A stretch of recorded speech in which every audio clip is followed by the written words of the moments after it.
Tanda-tanda bahwa kamu sudah siap berhenti merokok. Setahun sebelum saya berhenti merokok secara total, ada perubahan-perubahan kecil dalam hidup saya yang ternyata ketika saya sudah berhenti merokok, saya sadar bahwa perubahan kecil itu adalah tanda-tanda bahwa saya sudah siap untuk meninggalkan kebiasaan merokok. Berikut adalah tanda-tanda bahwa kamu atau kita sudah siap untuk berhenti merokok berdasarkan pengalaman yang saya alami. Yang pertama adalah timbul kesadaran bahwa rokok itu mengekang kita dengan candunya. Dulu ketika saya baru awal merokok, saya anggap bahwa rokok adalah simbol dari kebebasan. Padahal kenyataannya rokok itu mengekang kita dari segala aspek. Mulai dari waktu kita, kesehatan kita, ekonomi kita, kebersamaan kita bersama keluarga. Semuanya dikekang oleh rokok. Jadi ketika kita sudah sadar akan hal ini, maka potensi untuk berhenti merokok itu sangat besar. Yang kedua adalah timbul empati kepada perokok pasif. Ketika awal-awal saya mulai merokok itu, saya merokok dengan cara yang tanda kutip brutal.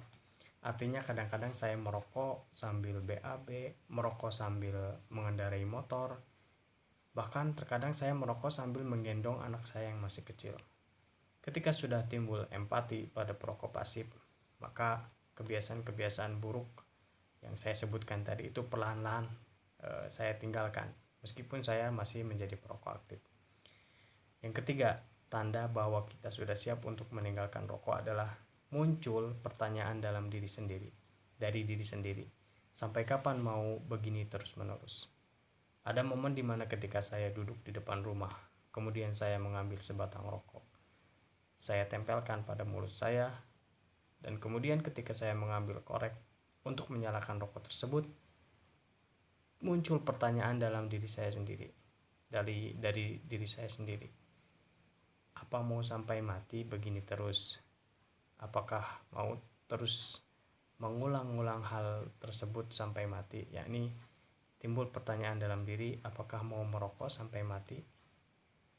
Nah, ketika sudah timbul pertanyaan dari diri kita sendiri, itu artinya jiwa kita sudah bosan dikontrol oleh hasrat untuk merokok, sehingga jiwa kita sudah siap untuk meninggalkan rokok tersebut. Yang keempat, tanda bahwa kita sudah siap untuk meninggalkan rokok adalah timbul perasaan tidak nyaman ketika menyebut nama Allah dan Rasulnya. Ini khusus untuk orang yang muslim. Jadi ketika awal merokok, saya dengan nyamannya merokok sambil membaca sholawat. Bahkan terkadang membaca Al-Quran dalam keadaan mulut saya bau rokok. Padahal hal tersebut sangat tidak beradab. Ketika setahun akan berhenti merokok, timbul perasaan bahwa tidak sopan menyebut nama Allah dan Rasulnya dalam keadaan bau rokok. Sehingga ketika dalam masa-masa itu, saya tidak sholat kecuali saya mandi terlebih dahulu. Karena bau rokok di mulut dan di badan itu tidak akan hilang dengan berwudu, bahkan dengan mandi pun hanya bisa mengurangi baunya saja, tidak bisa menghilangkannya. Karena bau rokok itu akan hilang total jika sudah 2 minggu tidak merokok. Ketika sudah timbul perasaan tidak nyaman menyebut nama Allah dan Rasulnya dalam keadaan bau mulut, maka selamat, kamu benar-benar siap untuk berhenti merokok. Karena alasan terbaik untuk melakukan atau meninggalkan sesuatu adalah karena Allah dan Rasulnya. Semoga bermanfaat. Wassalamualaikum warahmatullahi wabarakatuh.